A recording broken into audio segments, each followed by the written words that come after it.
हमें ऐसा नहीं मानना चाहिए कि मैं सबसे बड़ा ज्ञानी हूं और मेरे पास जो ज्ञान है वो किसी के पास नहीं है और बाकी लोगों का ज्ञान बेकार है और मेरा ही ज्ञान सबसे बेटर है। एक बार की बात है, एक विद्वान काशी से पढ़ लिख करके अपने घर को लौट रहा था।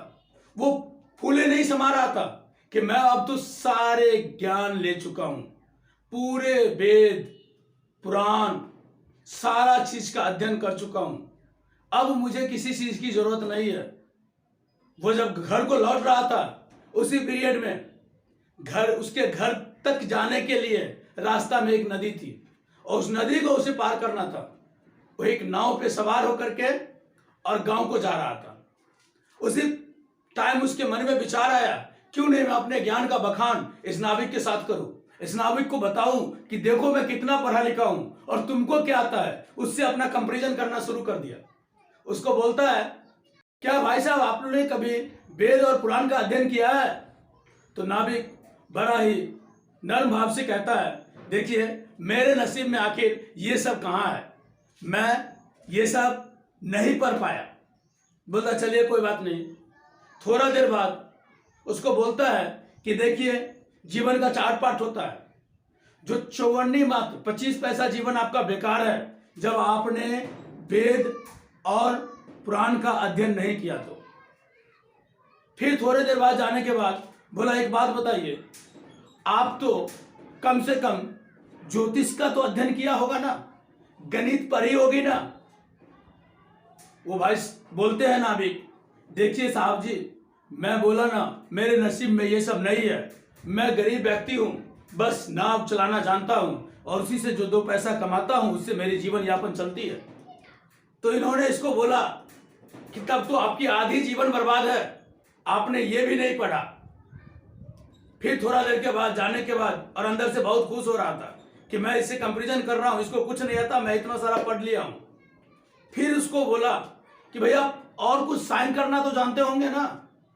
बोला, बड़ा लज्जित भाव से नाविक बोलता है, भाई साहब मैं आपको बताया ना मेरे नसीब में, हम गरीबों के नसीब में ये सब नहीं होता है, मैं अनपढ़ हूं, औंठा देता हूं जहां भी हो, इसीलिए मुझे नाव के अलावा कुछ नहीं आता, इससे 2 रुपया जो कमाता हूं उसी से मेरी जीवन चलती जाती है। कुछ ही क्षण बाद क्या था, गॉड का खेल, किसको पता बदलने वाला था। एक भयंकर तूफान आया नदी में, नाव को डूबने की संभावना बन रही थी। उसी जब नाविक प्रश्न पूछता है कि एक बात बताइए, आपको तैरने तो आता होगा ना साहब जी। वो साहब बोलते हैं, नहीं मुझे तैरने नहीं आता है। तब नाविक बोलता है, तब तो समझिए आपकी पूरी जिंदगी बेकार है, क्योंकि अब यहां से आप बचने वाले नहीं है। तूफान तेज आ चुकी है और वो छलांग लगाता है और चला जाता है और उसकी वहां मृत्यु हो जाती है।